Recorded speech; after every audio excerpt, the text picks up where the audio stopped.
హుస్నాబాద్ నియోజకవర్గ విద్యాశాఖ అధికారుల సమీక్షా సమావేశంలో మంత్రి Ponnam Prabhakar, finance commissioner chairman రాజుతో పాల్గొన్నారు. ఇప్పటికే అమ్మ ఆదర్శ పాఠశాలల ద్వారా స్కూళ్లకు పెద్ద ఎత్తున మౌలిక వసతుల కల్పన, 10వ తరగతి ఫలితాల్లో మంచి ఫలితాలు, విద్యార్థుల అభ్యాసనం, హాస్టళ్లలో నాణ్యమైన భోజన సదుపాయాలు, టైగర్ అంశాలపై దిశానిర్దేశం చేశారు. ఈ కార్యక్రమంలో డిఈఓ శ్రీనివాసరెడ్డి, ఎంఈఓలు, హాస్టల్ వార్డెన్లు, ముఖ్య అధికారులు తదితరులు పాల్గొన్నారు.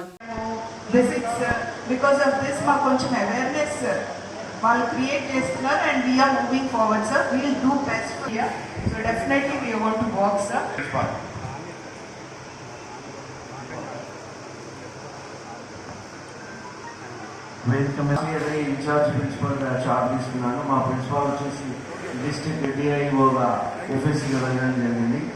సో మా కాలేజీలో 10th వాళ్ళు ఉంటేనే మాకు ఇన్ఫ్లో వస్తుంది మాకు. సో కాబట్టి ఆ విషయంలో కొంచెం మేము నవాపేటకి వెళ్ళి చిగురు మామిడికి రావాలంటే మళ్ళీ వాళ్ళు పిల్లలు నడుచుకుంటూ వస్తూ లిఫ్ట్లు అట్లా వస్తుంటారు, ఆటోలకు రాలేకపోతున్నారు. 80లో కాలేజ్ లోపల